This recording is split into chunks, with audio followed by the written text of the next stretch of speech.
Hi dear friends, നമുക്കൊരു ദിവസത്തിൽ 24 മണിക്കൂറല്ലേ ഉള്ളൂ. എല്ലാവർക്കും അങ്ങനെ തന്നെയാണ് അല്ലേ. ഏറ്റവും വിജയിച്ച ഒരു വ്യക്തിയുടെ കാര്യം നോക്കുകയാണെങ്കിലും അയാൾക്കും 24 മണിക്കൂർ തന്നെയാണ് റഹ്മാൻ കൊടുത്തിട്ടുള്ളത്. നമുക്കും തന്നേക്കണതും 24 മണിക്കൂർ തന്നെയാണ് അല്ലേ. അപ്പോൾ നമ്മളുടെ സമയം നമ്മൾ നല്ല രീതിയിൽ ഉപയോഗിച്ചില്ല, അതുകൊണ്ട് നമ്മളെ സമയം ശരിയായില്ല എന്നൊക്കെ പറയുന്നത് കണ്ടിട്ട് നമ്മൾക്ക് സമാധാനിക്കാം. ഒരു വിജയിച്ച ഒരു വ്യക്തിയുടെ കാര്യം നോക്കുകയാണെങ്കിൽ അയാൾ ആ സമയത്തിനെ നല്ല രീതിയിൽ യൂട്ടിലൈസ് ചെയ്യാനായിട്ട് അയാൾ ശ്രമിച്ചതുകൊണ്ട് അയാൾക്ക് വിജയത്തിലേക്ക് എത്താനായിട്ട് കഴിഞ്ഞു.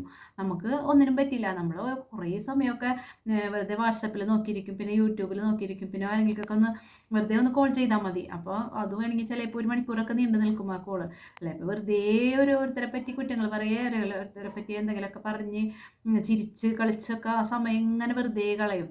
പിന്നെ വെച്ചാൽ സിനിമ കാണാനാ, സീരിയൽ കാണാനാ, അങ്ങനെയൊക്കെ ഒരുപാട് നേരം നമ്മൾ വെറുതെ കളയും അല്ലേ.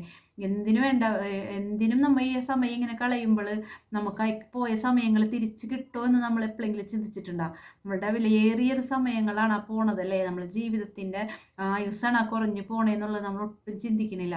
നമുക്ക് ജീവിതത്തിൽ ഒരുപാട് കാര്യങ്ങൾ ചെയ്ത് തീർക്കാനുണ്ട്.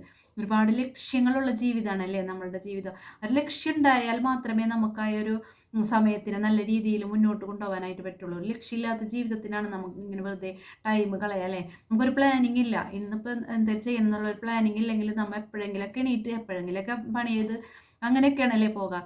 നമ്മൾ തലേ ദിവസം തന്നെ നാളെ എന്താ ചെയ്യേണ്ടതെന്നുള്ളതിനൊരു പ്ലാനിങ് ഒക്കെ ഉണ്ടാക്കി കണ്ട് നിങ്ങൾ രാവിലെ നേരത്തെ എണീക്കാനായിട്ട് പ്ലാൻ ചെയ്യാം. അപ്പോൾ നമ്മൾ മനസ്സിൽ ഇന്ന സമയത്ത് എണീക്കണം എന്നുള്ളൊരു ഇത് ഉണ്ടെങ്കിൽ ആ സമയത്ത് തന്നെ നമ്മൾ എണീക്കും അല്ലേ. അല്ലെങ്കിൽ നമ്മൾ എന്താ ചെയ്യുകയെന്ന് വെച്ചാൽ അലാറം അടിച്ചാലും ഓഫാക്കി വെച്ച് കണ്ടിട്ട് വീണ്ടും കിടക്കും, പിന്നെ അലാറം അടിക്കും, വീണ്ടും കിടക്കും. അങ്ങനെയൊക്കെയാണല്ലേ ചെയ്യാറ്. അതൊന്നും ഇനി ചെയ്യൂല എന്നുള്ളൊരു ദൃഢനിശ്ചയത്തോടെ എനിക്ക് ഇത്ര സമയത്ത് തന്നെ എണീക്കണം എന്ന് വിചാരിച്ചു കഴിഞ്ഞാൽ ആ സമയത്ത് നമ്മൾ എണീക്കും അല്ലേ.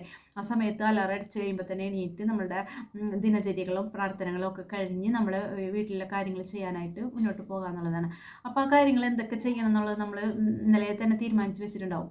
അപ്പോൾ അതൊക്കെ ചെയ്യുക.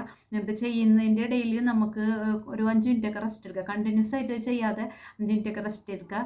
പിന്നെ നമുക്ക് വേണ്ട കാര്യങ്ങൾ നമ്മൾ ലക്ഷ്യം നേടിയെടുക്കുക. നമ്മൾ എന്തെങ്കിലുമൊക്കെ ജോലികൾ ചെയ്യുന്നുണ്ടോ, അല്ലെങ്കിൽ ഓൺലൈൻ വർക്ക് എന്തെങ്കിലും ചെയ്യുന്നുണ്ടോ, അല്ലെങ്കിൽ വേറെ എന്തെങ്കിലും ആരെങ്കിലുമൊക്കെ സഹായിക്കണം എന്നൊക്കെ ഉണ്ടോ, അതൊക്കെ നമ്മൾ പ്ലാനിൽ എഴുതിയിട്ടുണ്ടാവണം. ഇന്ന സമയം ഇത്രയും സമയം ഞാൻ ഇന്ന വർക്ക് ചെയ്യും, ഇത്രയും സമയം ഞാൻ വായിക്കും, ഇത്ര സമയം ഞാൻ മക്കൾക്ക് വേണ്ടി ചിലവഴിക്കും, ഇത്ര സമയം ഞാനിങ്ങനെ എൻ്റെ ഹസ്ബൻഡിന് വേണ്ടി ചിലവഴിക്കും. അതൊക്കെ നമ്മൾ പ്ലാൻ ചെയ്ത് എഴുതി വെച്ച് ചെയ്ത് കഴിഞ്ഞാലുണ്ടല്ലോ ആ സമയത്തിനെ നമുക്ക് നല്ല രീതിയിൽ യൂട്ടിലൈസ് ചെയ്യാനായിട്ട് കഴിയും. അപ്പോൾ നമ്മുടെ സമയം വേസ്റ്റ് ആയിട്ട് പോകില്ല. അപ്പോൾ നമുക്ക് ഭയങ്കര ഒരു സന്തോഷമായിരിക്കും. നമ്മളുടെ ഒരു ദിവസം നമ്മൾ അങ്ങനെ ചെയ്ത് നോക്കിക്കഴിഞ്ഞാൽ എല്ലാ ദിവസവും നമുക്ക് അങ്ങനെ തന്നെ ചെയ്യാനായിട്ട് കഴിയും.